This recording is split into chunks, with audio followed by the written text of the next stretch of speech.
Il est actuellement 6h53. Aujourd'hui, je travaille, j'ai un mariage toute la journée.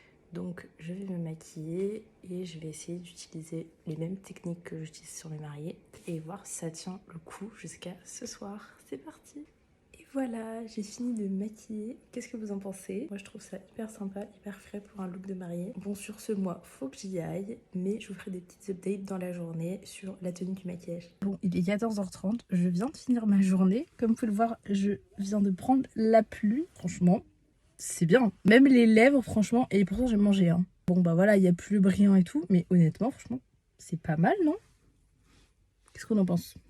Je vous retrouve pour une deuxième update. Il est à peu près 20h30. Je suis rentrée chez moi, j'ai fait une sieste. Là, je vais me démaquiller et voilà, me préparer pour aller dormir. Et comme vous voyez, on a quand même encore un make-up. Là, j'ai quasiment plus de maquillage, mais je me suis grattée tout simplement. Effectivement, on a un tout petit peu de maquillage qui s'enlève au niveau des arêtes du nez, mais pareil, je me suis mouchée.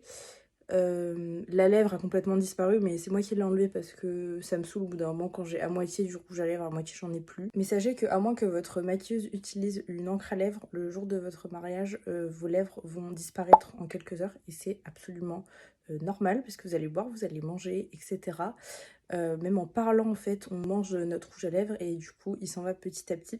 Donc ça c'est une retouche qui est absolument nécessaire et quiconque vous promet que vos lèvres elles vont tenir jusqu'au bout de la nuit sont des menteurs tout simplement. Vous voyez aussi que j'ai de la brillance au niveau de la zone T. Moi je suis une personne qui a la peau mixte, donc obligatoirement moi je suis une personne qui va avoir besoin d'une retouche poudre au bout de plusieurs heures, qui ne sera pas forcément le cas si vous avez la peau plutôt sèche qui sécrète pas beaucoup de sébum. Par contre si vous avez la peau mixte à grasse comme moi, vous aurez besoin également d'une retouche poudre malgré un maquillage longue tenue.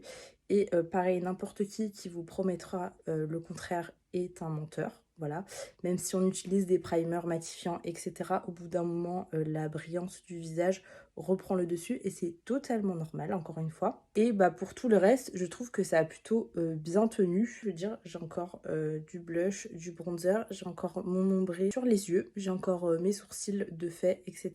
Et là, mon maquillage, en plus, il a plus de 14 heures dans les pattes. Donc voilà, c'est juste pour vous donner un ordre d'idée. Donc voilà. Dites-moi ce que vous en pensez dans les commentaires. Et sur ce, je vous fais des gros bisous.